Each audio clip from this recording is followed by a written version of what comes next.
let's get in and talk with Brett Dolan coming in a little bit on a different time zone with us. But Brett, man, what's up with you, man? How's your Thursday?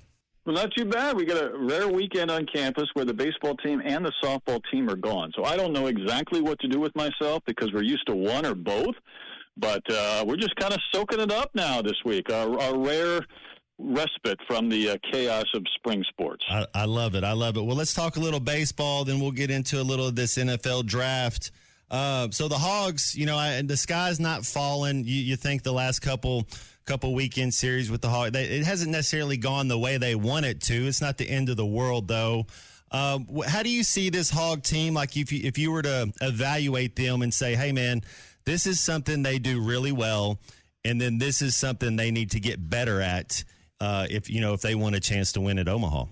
No, it's a good question. I'm with you. I don't think the sky's falling. I was really concerned, though, Matt, with last weekend and this weekend, only because we know that Texas and Tennessee are going to be great competition, and there's no shame in losing a series, even though we become accustomed to this Arkansas team just not losing many series. But that A&M three-game set really had me concerned last weekend, and maybe for good reason, and I don't know how I feel about Florida. And obviously, if you lose a series to Florida after losing to A&M and Georgia, then there's a few more people a little bit concerned because, you start to fall out of that top 8 range, and then you've got two very good teams coming in, and a trip to LSU is never easy either. I still feel like this team's lineup, 1 through 9, 1 through 8, however you want to look at it as the quality hitters, I still feel like this is good enough to compete and score and win. I know they didn't do that in Game 3 against Texas A&M. I still feel like over the long haul, it's good enough to score enough runs to win.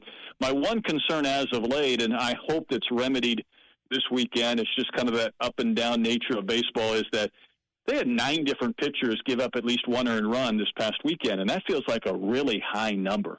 One guy gave up runs in 2 different outings, but usually you might have a game where somebody doesn't pitch well, but 2 or 3 relievers do, or sometimes it's the other way around. But they just could not find a guy to come in and throw 2 scoreless innings the other day, and A&M just kept pounding them, and they'd bring someone else in, and he'd give up a run. And, I hope that over the next couple of weeks that they get back to where you kind of have those roles established, where if you get a quality start, you're going to have a guy throw a good 7th inning or 7th, 8th, and then Wiggins can pitch the 9th, and you feel like you can finish games you have leads in.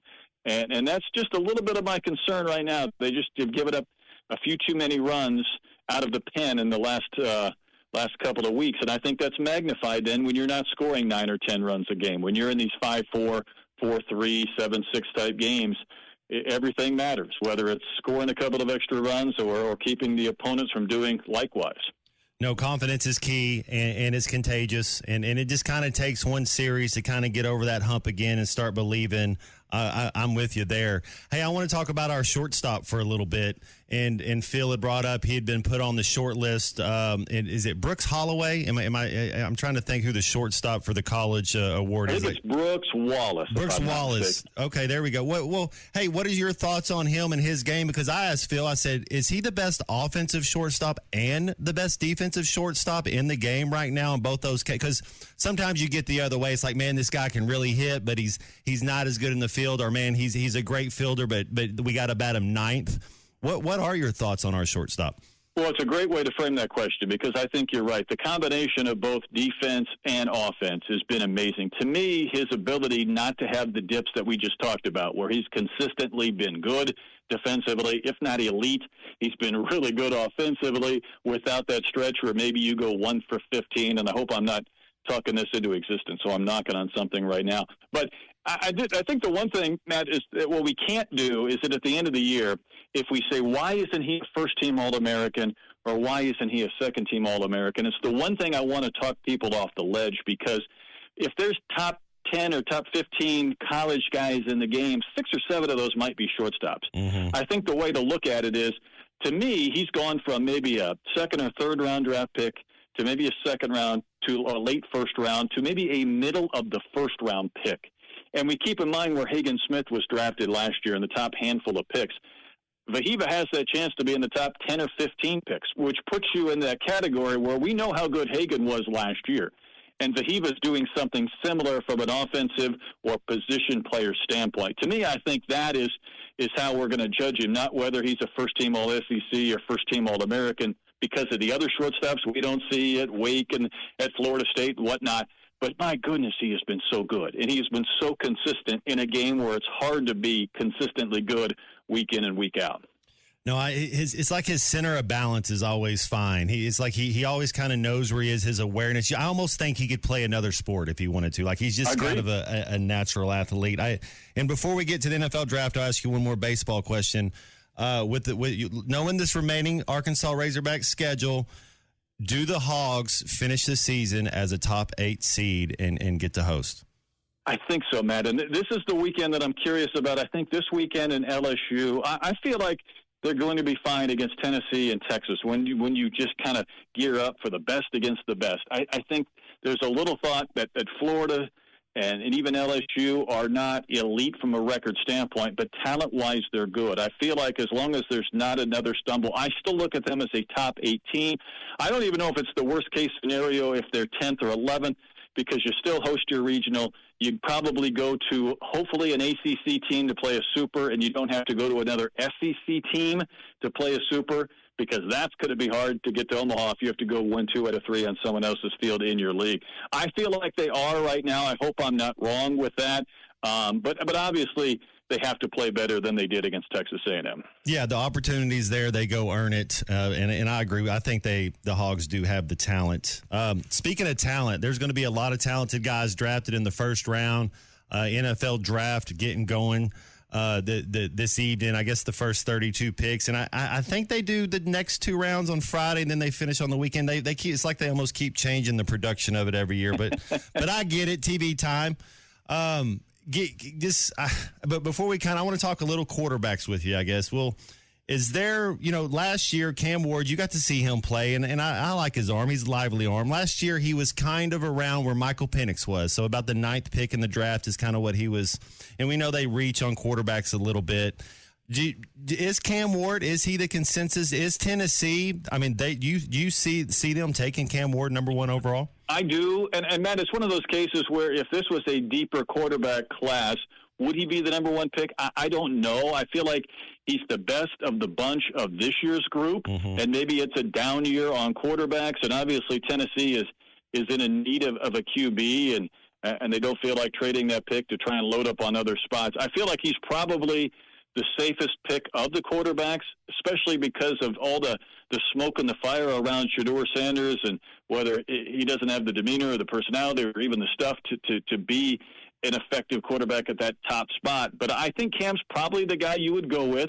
I don't know if he would instill me with confidence that this is a once of every 5 or 6 year player, or he's just the best of this year's bunch.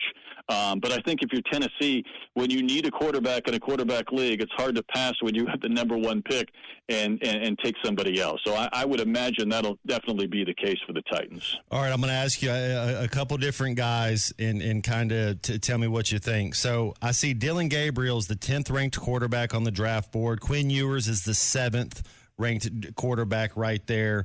Who and it is kind of fit where you go. But if you had to choose, let's say 3rd round, 4th round, you need a quarterback, Quinn Ewers, Dylan Gabriel, which one of these guys do you think their game is suited best to play on Sundays? I would probably say Ewers only because Gabriel is really short and he is really small. And I know he's speedy, but he's also thick. And I don't know if necessarily that translates immediately. I mean, the guy could probably be a backup. Maybe he could play a couple of games here or there.